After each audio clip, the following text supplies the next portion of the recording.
Spinner Naim Hasan এবং opener Zakir হাসানের bat হাতে প্রতিরোধের কারণে ইনিংস ব্যবধান হার থেকে বেঁচে গেল বাংলাদেশ এ দল। আর এই দুজনের পাশাপাশি অবদান ছিল বৃষ্টিরও, কেননা বৃষ্টির কারণে মাঠে একদিন খেলা করায়নি, তো যার কারণে বাংলাদেশ এ দল ইনিংস ব্যবধানের হার থেকে বেঁচে গেল। 4 দিনের টেস্ট ম্যাচেও যদি ইনিংস ব্যবধানে হারার সংখ্যায় পড়তে হয়, তো এর চেয়ে লজ্জার বিষয় আর কিছুই হতে পারে না বাংলাদেশের জন্য। তো প্রথম দিন ব্যাটিং করতে নেমে তো বাংলাদেশ এ দল 122 রানই অল আউট হয়ে যায়। আর পরিপ্রেক্ষিতে পাকিস্তান শাহিনসের ব্যাটসম্যানরা ব্যাটিং করতে নেমে 4 উইকেট হারিয়ে 350+ রান করে ডিক্লেয়ার করে দেয়। আর এরপর যখন আবার বাংলাদেশ এ দল ব্যাটিংয়ে নামে, আবারও ব্যাটিং ব্যর্থতায় ডুবে যায় বাংলাদেশি ব্যাটসম্যানরা। ওপেনার জাকির হাসান এক প্রান্ত থেকে প্রতিরোধ করতে পারলেও একটা পর্যায়ে তিনি আউট হয়ে যান।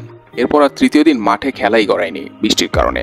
চতুর্থ দিন যখন আবার খেলা শুরু হয় মাঠে, তখন আবারও উইকেট পড়া শুরু হয়ে যায়, কিন্তু এক প্রান্তে আগলে রেখেছিলেন স্পিনার নাঈম হাসান, তুলে নিয়েছেন 50, 55 রান করে এক প্রান্তে নট আউট ছিলেন। আর অন্য প্রান্ত থেকে আসা যাওয়ার মিছিলে মাত্র 150 রানের মধ্যেই 5-5টা উইকেট হারিয়ে ফেলে বাংলাদেশ এ দল। কিন্তু এরপর আবার আশীর্বাদ হয়ে চলে আসে প্রকৃতি। আকাশে মেঘ থাকায় এবং লাইট স্বল্পতার কারণে আম্পায়াররা ম্যাচটাকে ড্র ঘোষণা করে দেয়। আর কিছু ঘন্টা যদি খেলা হতো তাহলে বাংলাদেশ এ দল ইনিংস ব্যবধানই হেরে যেত, কিন্তু প্রকৃতির সহায়তায় এই লজ্জায় আর পড়তে হয়নি বাংলাদেশ এ দলকে। এখন অনেকে প্রশ্ন করছেন যে 4 দিনের টেস্ট ম্যাচেও যদি বাংলাদেশকে ইনিংস ব্যবধানে হারার সংখ্যায় পড়তে হয়, তাহলে এই বাংলাদেশ দলের ভবিষ্যতের টেস্টের কি অবস্থা হবে?